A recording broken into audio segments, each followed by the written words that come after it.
Hello everyone, welcome back to my YouTube channel Data Toolkit.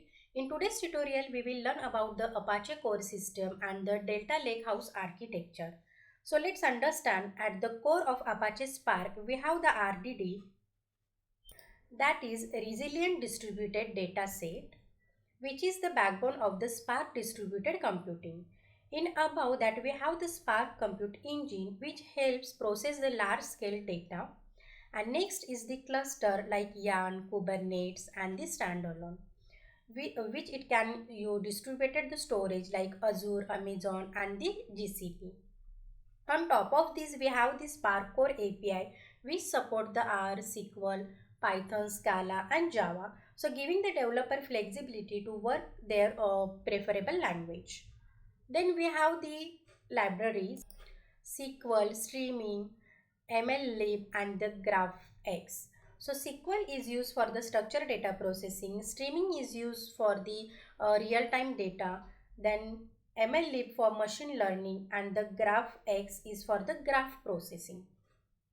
So Apache Spark is powerful ecosystem that allow you to process massive amount of data, whether it will be the batch or the real time.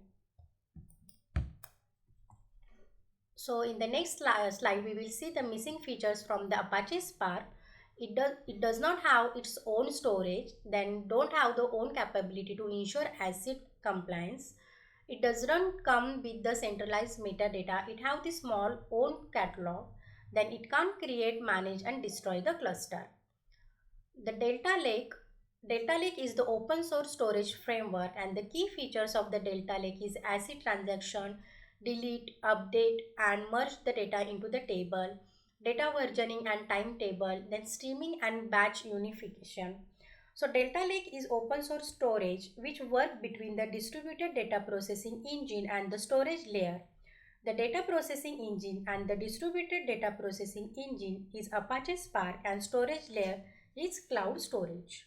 So we know that in the Spark, deleting and updating data at file level, you have to delete the entire file or rewrite the data file with the new file. That how it work in the Apache Spark. It automatically version your data based on the transaction and allow you to go back in time and work with older version or the different version of your data.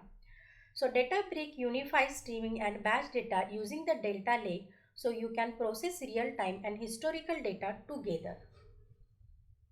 Delta Lake is also available as a connector in the Apache Spark, Amazon Redshift, in Snowflake, in Apache Hive, then Power BI and the Apache Beam.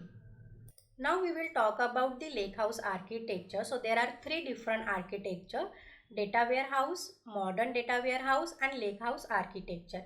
We can consider data warehouse as the first generation. So here in the data warehouse, you can see it mainly handles the structured data coming from the transactional database. Then the data goes through the ETL process before being stored in the warehouse. It is the great for the BI, that is the business intelligence and the reporting, but it struggles with the unstructured data like images, videos and logs.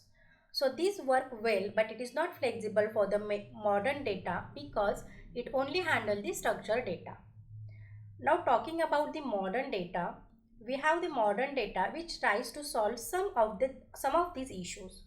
So here we introduce the data lake to store the raw, semi-structured and the unstructured data. So it allows the better support for the data science and the machine learning, but there is a still gap between the data lake and the data warehouse. So here we are using the data warehouse for the reporting data to BI report, and there is the Delta Lake which can help in the machine learning. So drawback of the modern data warehouse, if we want to do the additional warehouse, then we have to pay for the additional warehouse. We also need to do the duplicate aggregated data to the warehouse for reporting purpose. So these are challenges caused by this modern data warehouse architecture. And then finally, we have the game changer, that is the Lakehouse architecture.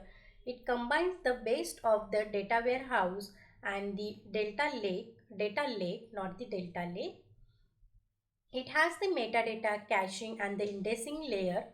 You can see here metadata caching and the indexing layer that organize the unstructured data, making it as a usable as a structured data. It also supports the BI reporting, data science, machine learning, BI, all in one place.